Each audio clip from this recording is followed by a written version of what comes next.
ராவணன் மகன் இல்லை, ராமனின் மகன்டா. மாட்டை வெட்டுறவன் எவன்டா, அத்தனை பேரையும் புடிடா, அடிச்சு கையை ஓடிடா பாட்டு பாடிட்டு இருக்காங்க சார். எவ்வளோ பேருக்கு இந்த நியூஸ் தெரியும்? பக்ரீத்துக்கு எல்லாரும் வாழ்த்து சொல்லியிருப்பீங்க, வாட்ஸ்அப்பில் ஸ்டேட்டஸ் வச்சுருப்பீங்க, ஃபோன் போட்டு கூட சில பேருக்கு விஷ் பண்ணியிருப்பீங்க. நீங்கள்லாம் பண்ணுறதுக்கு முன்னாடியே ஒரு சம்பவத்தை பெருசாக பண்ணிட்டாங்க. ஒரு தீர்ப்பு ஒன்று வந்துச்சு. என்னென்னா, பக்ரீத்துக்கு மாட்டையோ ஆட்டையோ பொது வெளியில் வச்சு எங்கேயும் வெட்டக்கூடாது. தாவேக்கா ஜெயிச்சதுக்கு ஒரு ஆட்டை நடு ரோட்டில் வச்சு வெட்டினாங்க. அது நேர்த்தி கடனா இல்லை அவங்களோட வெறியை தீர்த்துக்கிற ஒரு சம்பவமாக தெரியல. ஆனால் வெட்டுனாங்க. அதுக்கு யாராச்சும் ஒருத்தர் இங்கேருந்து கண்டனை இப்போ பேசுகிறாங்கல்ல, யாராச்சும் ஒருத்தர் இதை ஆதரித்து பேசுகிறாங்கல்ல, மாட்டை வெட்டக்கூடாது ஆட்டை வெட்டக்கூடாது பொது இடத்துல, யாராச்சும் ஒருத்தர் அதுக்கு எதிர்த்தாப்புல வாயை திறந்தாங்களான்னு கேட்டிங்கன்னா எவனும் கிடையாது. இப்போ இந்த திடீர்னு பக்ரீத் அன்னைக்கு, அதாவது கிட்ட நெருங்குறப்ப தீர்ப்பு, அதாவது மாட்டை வெட்டக்கூடாது. மாட்டை வெட்டுறதை உண்மையிலே அவங்க நிப்பாட்டி ரொம்ப நாள் ஆச்சு. அதாவது பசுவை வெட்டுறது, பசுவை வெட்டக்கூடாது. ஏன்னா பசு பெரிய பிரச்சனையாக இருக்குது. அதனால் அது அவங்களோட வழிபாட்டு கடவுளாக போயிடுச்சு. அதனால் மாட்டை வெட்ட வேணாம். பொதுவாக அரபு நாடுகளில் குர்பானிக்கு இது கொடுப்பாங்க, ஒட்டகத்தை தான் பலி கொடுப்பாங்க. அங்கே மாடு ஆடெல்லாம் கிடையாது, அவங்க எப்பயுமே ஒட்டகக்கறி தான். நம்ம ஊரில் மாடு ஆடு வழக்கத்தில் இருந்துச்சு. இப்போ இந்த வழக்கு யார்கிட்ட போய் இப்படி ஒரு தீர்ப்பு வந்திருக்குன்னா, ஐயா ஜி.ஆர். சுவாமிநாதன் இருக்கார்ல, ஜி.ஆர். சுவாமிநாதன் ஐயா தான் இந்த வழக்கை விசாரித்து மாட்டை நம்ம தெய்வமாக பார்க்குறோம், இப்படிலாம் நம்ம மாட்டை வதைக்கக்கூடாது, கொல்லக்கூடாது, தப்பு.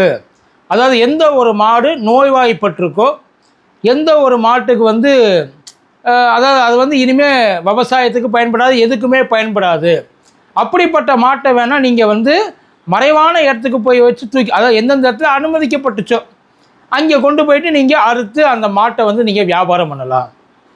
பொதுவாக இந்த மாதிரி விசேஷத்துக்கு, அதாவது இந்த பக்ரீத்துக்கு என்ன பண்ணுவாங்கன்னா, இதுக்குன்னு இல்லை, நேர்ந்து விட்டுருக்கு எதுக்குமே. பக்ரீத்துன்னு நீங்கள் ஏன் போறீங்க? இப்போ இந்த மாட்டை வெட்டக்கூடாது ஆட்டை வெட்டக்கூடாது பொது வழியில் வெட்டக்கூடாதுன்றதுல ஒரு சூட்சமாக உட்காந்துருக்கு உள்ளுக்குள்ளே. அது என்னென்னா, இப்போ நம்மளாம் கருப்பசாமிக்கு நேர்ந்து விடுவோம். என் குலதெய்வம் கருப்பசாமி. அங்கே நாங்கள் ஆட்டை நேர்ந்து விடுவோம், கடா விருந்து வைப்போம், எல்லாம் செய்வோம். அங்கே என்ன பண்ணுவோன்னா, கோயிலுக்கு பக்கத்துலேயே அந்த கடாவட்டுக்கான ஒரு இடமும் இருக்குது. எப்பயுமே இடம் இருக்குது, எல்லா ஊர் கோயில்லையுமே இருக்கும். குலசாமி கோயிலில் முக்கியமாக இருக்கும். நாங்களாவது பரவாயில்ல, வெறும் சைடிஷை மட்டும் வச்சு சாப்பிடுவோம். சரக்கு வச்சு சைடிஷ் வச்சு சாப்பிட்ற குலசாமியெல்லாம் ஏகப்பட்டது இருக்குது ஊருக்குள்ளே போய் பாரு. இப்போ எல்லோரும் அடுத்தடுத்து வருவாங்க. நீங்கள் நினைக்கிற மாதிரி இல்லை, யாரா கேட்க போகிறான்னு நினைக்கலாம். பக்ரீத்துக்கு வெட்ட போன இடங்களில் உள்ளே போயிட்டு அந்த மாடுகளை பார்த்தீங்கன்னா தெரியும், உண்மையிலே பாவம், அந்த மாடுகள் இருந்து வதப்படுறதுக்கு போய் சேரலாம். அப்பேற்பட்ட மாடுகளை தான், நல்ல கொளுத்த மாடுகளை எவனும் இப்போ கொண்டாந்து வெட்டுறதுலாம் கிடையாது. முக்கியமாக பசுவை, எருமையை வெட்டுறாங்க, ஆட்டை வெட்டுறாங்கன்னு வைங்கள.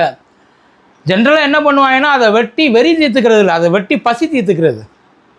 இல்லாதவங்களை கொண்டு போய் இன்னமும் சமைச்சு, முன்னாடியாவது சமைச்சு கொண்டாந்து கொடுப்பாங்க. இப்போ வெட்டி கொண்டாந்து ஆளுக்கு 1/4 கிலோ 1/2 கிலோன்னு தள்ளிடுறாங்க. உன் விருப்பப்படி எது வேணுமோ வச்சுக்க. பீஃப் கொடுக்குறவங்களுக்கு பீஃபு, அதே மாதிரி மீட்டு கொடுக்குறவங்களுக்கு மீட்டுன்னா அந்த ஆட்டுக்கறின்னு வச்சுங்களேன், அதுக்கு ஆளுக்கு தனித்தனியாக கொண்டாந்து கொடுத்துட்றாங்க. இப்போ அது இப்படி ஒரு 6 வழியில் பாஸ் ஆனதே பல பேருக்கு தெரியாது, உண்மையிலே தெரியாது. ஏன்னா நமக்கு அதை பற்றி கவலை கிடையாது. ஆரம்பிக்கிறப்ப நம்ம என்ன சொன்னோம், சிறுபான்மையினர் அரசு இல்லை, சிறுபான்மையினருக்கான அரசு, எல்லாருக்கும் சமமான அரசு. நாங்கள் யாரையும் மேலேயும் கீழேயும் ஒருத்தரை விட்டு கொடுத்து, ஒருத்தரை தூக்கி விட்டு, ஒருத்தருக்கு சப்போர்ட் பண்ணி, ஒருத்தருக்கு ஓர வஞ்சகம் பண்ணி அப்படிலாம் நாங்கள் பாரபட்சம்லாம் பார்க்க மாட்டோம். எங்களுக்கு எல்லாருமே ஒன்று தான். வாழ்த்து சொன்னால் மட்டும் பத்தாது சார். அவங்கள எந்த அளவுக்கு வச்சுக்கிறாங்க, அவங்கள எந்த அளவுக்கு செய்கிறாங்கன்றதை பேஸ் பண்ணி இருக்குது இல்லை. இதுக்கு முன்னாடி ஒன்றும் இல்லை, ஃபுட் ஃபெஸ்டிவல் வந்துச்சு. ஃபுட் ஃபெஸ்டிவலில் பீஃப் இல்லைன்னு சொல்லிட்டு பிரச்சனை பண்ணாங்க, பெரிய போராட்டம் பண்ணாங்க. இது சமூக நீதிக்கான ஒரு இதுவா பாருங்க கேட்டாங்க சார். இதுக்காக பார் ரஞ்சித்து பயங்கரமான அப்செட் ஆனார். அதாவது எங்களோட உரிமைகள் பறிக்கப்படுது அப்படின்னார். ஒரு மேடையில் இந்த ஒரு பாட்டு பாடுவாங்க, இந்த அந்த ப்ளூ கலர் கோட் சூட்லாம் போட்டுட்டு ஒரு பாட்டு பயங்கரமான ஃபேமஸ். அதில் நம்ம இசைவாணி இருக்காங்கள்ல, அவங்கெல்லாம் பயங்கரமாக பாட்டு பாடுவாங்க. அதில் அந்த பெரியகரியை பற்றி பாட்டு பாடியிருப்பாங்க. இனிமேல் பாட்டு பாடணுன்னா கூட பர்மிஷன் வாங்கிட்டு தான் பாடணும்னு நினைக்கிறேன். ஏன்னா அந்தளவு கொண்டாந்து விட்டேன். இப்போ எல்லாம் எங்கேப்பா போயிட்டீங்க? ஏன் இதுக்கு முன்னாடி இருக்கப்போ தைரியமாக வாயெல்லாம் பயங்கரமாக பொழந்தீங்க? இந்த டைனோசர் பொழக்கும்ல, கத்தும்ல, ஜுராசிக் பார்க் படத்தில் அந்த மாதிரி தொலைந்தீங்க. இப்போ யாரும் ஏன் எதுவுமே வாயை திறக்க மாட்டேன்றீங்க? இப்போ பிரச்சனை மாட்டை வெட்டுறதுனால பிரச்சனையா? அதுக்காக பேசுகிறோமா? நான் மாட்டுக்கறி சாப்பிட்றதில்ல, விட்டாச்சு. ஜென்ரலாக கறியவே சாப்பிட்றதில்ல, விட்டாச்சுன்னு வைங்களேன். அப்பப்போக்கு டச்சு விட்ட போயிடக்கூடாதுன்றதுனால அங்கே ஏதாவது உடம்புக்கு தேத்தணுன்றதுக்காக அப்பப்போக்கு வந்து ஓரளவுக்கு இந்த சூப்பு கீப்பை மட்டும் சாப்பிட்றது. பெருசாக விருப்பப்பட்டெல்லாம் சாப்பிட்றதெல்லாம் விட்டாச்சுன்னு வைங்க. வயசு தாண்டி போச்சு இல்லை. ஆனால் சாப்பிட்றவங்கள நீ என்ன சொல்லுவ? ஏன் இதை நீ சாப்பிட்ற? போயிட்டு நீ அதை சாப்பிடு, இது சாப்பிட்றதுக்கு மேலே நீ போயிட்டு அதை சாப்பிடு. இன்றைக்கி எதை சாப்பிட்றதும்பாங்க, நாளைக்கு எங்கே சாப்பிட்றதும்பாங்க, நாளைக்கு ஏன் சாப்பிட்றம்பாங்க, எல்லாத்தையும் கேட்பாங்க. எவன் எதை சாப்பிட்ணுன்னு சொல்லி அது பசு அது ஒன்றும் இல்லை. ஒரு மாட்டை அடித்து சாப்பிட்றது இந்திய அரசியலமைப்பு படி தப்பு சொல்லுங்கள், ஏற்றுக்குவோம். அதை ஏற்றுக்குவோம் சார். இப்போ இதை கேட்டோம்னா இது நீதிமன்றம் சொல்லியிருக்குப்பா, நீதிமன்றம் சொன்னதுக்கப்புறம் நம்ம எப்படிப்பா செய்ய முடியும்? ஒரு அரசு இதை எதிர்த்து எப்படி? இதுக்கு முன்னாடி இந்த அரசு தான் அறிவு இல்லாமல் செஞ்சிச்சு, நீதிமன்றத்தை எது எடுத்தாலும் எதிர்த்துச்சு. அதுக்காக நாங்களும் அதை பண்ண முடியுமா? நாங்கள் அரசியலமைப்பு சட்டத்தை மதிக்கிறவங்க. நீதிபதிகள் எதை சொன்னாலும் கேட்டுக்கிட்டு பேசாமல் போயிடுவான். அப்புறம் எதுக்கு நீங்கள் ஆட்சியை கலைச்சிட்டு போங்க, நீதிபதி ஆண்டுக்கிட்டோம். நீதிபதி ஆண்டுக்கிட்டு சார், அவங்க நீதிபதி சட்டத்தின்படி அதை நீதிபதி சொன்னதுக்கு மறு கருத்து கிடையாது. அதை நம்ம விமர்சனமும் பண்ண முடியாது. ஆனால் நீதிபதி சொல்கிறது எல்லாத்தையும் ஏற்றுக்கணுன்ற அவசியமும் கிடையாது இல்லை. தீர்ப்பு சொன்னால் ஏற்றுக்கலாம், கருத்து சொன்னால் யார் கருத்து சொன்னாலும் அதை எதிர்த்து தான் பண்ணணும். இது அவங்களோட கருத்து, நல்லா தெரிஞ்சுங்க. இது அரசியல் சட்டப்படி அவங்க சொல்கிற தீர்ப்பு கிடையாது, அவங்களுடைய தனிப்பட்ட கருத்து. இப்போ நான் தெரியாமல் கேட்குறேன், இதே நீதிபதி ஃபைனை கட்டுறி மாப்பிள்ள காருக்கு அப்படின்னாப்புல ஒரு நீதிபதி சொன்னாப்புல, எதிர்த்து கேஸை போட்டியெல்லாம் இல்லையா? ஏன் அன்றைக்கி சொல்லியிருக்க வேண்டியதானே நீதிபதி?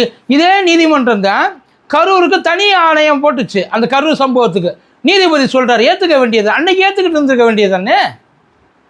அன்றைக்கி உயர் நீதிமன்றம், இதுவாது கிளை நீதிமன்றம், அது உயர் நீதிமன்றம் சொன்னிச்சில்ல, அதை செஞ்சுருக்க வேண்டியது. அன்றைக்கி என்ன, அன்றைக்கி எங்கே போச்சு? உங்கள் டெமோக்ராட்டி எல்லாம் குட்டி போட போயிடுச்சா? இல்லை வேறு ஏதாச்சும் உள்ளுக்குள்ளே ஏதாச்சும் ஆப்ரேஷன் பண்ணி படுத்து கிடந்துச்சா? இன்றைக்கி திடீர்னு இருந்துச்சு நீதிமன்றம் சொல்லிவிட்டு நம்ம அதுக்கப்புறம் என்ன பண்ணுறோம்? என்னங்கடா உங்கள் நாடகம்? இப்போ ஒரு பேச்சுக்கு சொல்கிறேன், பொண்ணுங்களுக்காக சொல்லி ஏன் மொத்தமாக மிருக வதையை தடை பண்ணியிருக்கோன்றோம். எதுக்காகவும் எதையும் கொல்லக்கூடாது. பீஃப் எக்ஸ்போர்ட்டர் யார் தெரியுமா? உலகத்திலேயே ஃபஸ்ட்டு இந்தியா. நீங்கள் சொல்கிற அந்த பசுமாட்டை திங்கிறதுக்காக கூட அவங்க பசுமாட்டை கொள்வது கிடையாது, விட்டுட்டாங்க. எதுக்கு? வீண் பிரச்சனைன்ட்டு. நம்ம தொழிலுக்காக பசுமாட்டை கொள்கிறோம். உள்ளே போய் தோலை உரித்து, உசுரோட தோலை உரித்து, அது எந்தெந்த அளவுக்கு இந்த பெரிய பெரிய பால் பண்ணையெல்லாம் வச்சுருக்காங்க. போய்ட்டு அந்த பால் பண்ணையை பார்த்துருக்கீங்களா இல்லையா? அந்த பால் பண்ணையெல்லாம் பாருங்கள். மாட்டு வெயிட்டை விட மடி வெயிட்டு ஜாஸ்தியாக இருக்கும். போயிட்டு கேட்டு பாருங்கள். அப்புறம் இந்த தவிழ் தயாரிக்கிறாங்கள, தவிழ் மிருதங்கம் தயாரிக்கிறாங்கள்ல, போயிட்டு எப்படி அப்படின்றத கேட்டுட்டு அதுக்கப்புறம் பண்ணுங்கள். ஒரு வித்து வாங்கி இனிமேல் விற்ற காட்ட முடியாது, தட்ட முடியாது. எடுத்து வச்சுட்டு ஏதாச்சும் இந்த பிளாஸ்டிக் பாக்கெட்டை வச்சு தான் தட்டிக்கிட்டு கிடக்கணும். ஒருத்தர் மிருதங்கம் புதுசாக இனிமேல் தயாரிக்க முடியாது, ஒருத்தர் மேலே தயாரிக்க முடியாது. எப்படி பண்ணுவீங்க? நல்லா தெரிஞ்சுங்க, குரான்லேயே சொல்லியிருக்கிறது பாலூட்டிகளை கொல்லக்கூடாது. அதான் அந்த பண்ண போகிற பசுவுக்கு, அந்த மாட்டுக்கு குட்டி இருந்தால் அந்த குட்டியும் மாடு ஒன்றா இருந்துச்சுன்னா அந்த மாட்டை பிடிக்கக்கூடாதுன்னு குரானில் சொல்லியிருக்கு. அதை இது வரைக்கும் ஃபாலோ பண்ணிட்டு வந்திருக்காங்க. நல்லா தெரிஞ்சுங்க. அதை வெட்டுறது, பழி கொடுக்குறதுன்றது பசியாரத்துக்கு தானே தவிர அதை இங்கே மெயினுக்கு கொண்டு வர்றது கிடையாது. இன்னொன்று சொல்கிறார், தெய்வமாக மதிக்கிறோம் பசுவை, பொம்பளை பிள்ளைகளையும் தான் தெய்வமாக மதிக்கிறோம். இந்தியா முழுக்க பெண் தெய்வம் தான். காளி பெண் தெய்வம் தான், மாரியம்மை பெண் தெய்வம் தான், அம்பாள் பெண் தெய்வம் தான், சரஸ்வதி, லட்சுமி, பார்வதி எல்லாம் பெண் தெய்வம் தான். அந்த பெண் தெய்வத்தை எப்படி வதைக்கிறாங்க இந்தியாவுக்குள்ள? அந்த பெண் தெய்வத்துக்குள்ள தலித் பெண் தெய்வம் இருக்குது, ஐயர் பெண் தெய்வம் இருக்குது, ஐயங்கார் பெண் தெய்வம் இருக்குது, நாடார் பெண் தெய்வம் இருக்குது, தேவர் பெண் தெய்வம் இருக்குது.